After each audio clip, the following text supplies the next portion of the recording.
বিগত 6 মাসের অপেক্ষার আজ অবসান। আকাশে এত সুন্দর মেঘ দেখে মনটা এমনিই খুব ভালো ছিল।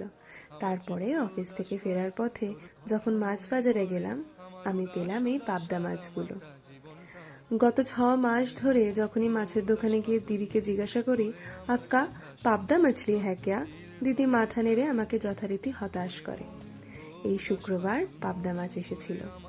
সঙ্গে সঙ্গে নিয়ে নিয়েছিলাম, বাড়িতে এসে ভালো করে ধুয়ে পরিষ্কার করে ফ্রিজে রেখে দিয়েছিলাম। শনিবার দিনকে রেঁধে একদম যত্ন করে খেয়েছিলাম। বানিয়েছিলাম পাবদা মাছের ঝোল আলু ফুলকপি দিয়ে। পাবদা মাছগুলোকে ভালো করে নুন, হলুদ, শুকনো লঙ্কা গুঁড়ো আর একটু সর্ষের তেল দিয়ে মেখে ভালো করে ম্যারিনেট করে রেখেছিলাম। ভেজে সাইড করে তুলে রেখে একটু পেঁয়াজ, রসুন, শুকনো লঙ্কা ভালো করে বেটে নিয়েছিলাম। তাতে একটুখানি দিয়েছিলাম সাদা সর্ষে।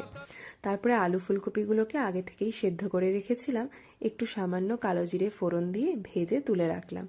তারপরে সেই বাটা মশলাটা দিয়ে হলুদ, জিরে, ধনে ভালো করে দিয়ে একটু টমেটো পিউরে দিয়ে ভালো করে জল দিয়ে একটু গ্রেভি করে নিয়ে তাতে ভেজে তুলে রাখা আলু আর ফুলকপিটাকে দিয়ে জল দিয়ে মাছগুলোকে ছেড়ে দিয়েছিলাম। ওপর থেকে একটু কাঁচা লঙ্কা, সর্ষের তেল আর ধনেপাতা। আমার মনটা যে এত খুশি ছিল আমি সেটা বলেও বোঝাতে পারবো না। বহুদিন বাদে এই পাবদা মাছ খাচ্ছি। কলকাতা ছেড়ে আসার পরে এই প্রথমবার তোমাদের সাথে শেয়ার করলাম এই রেসিপিটা।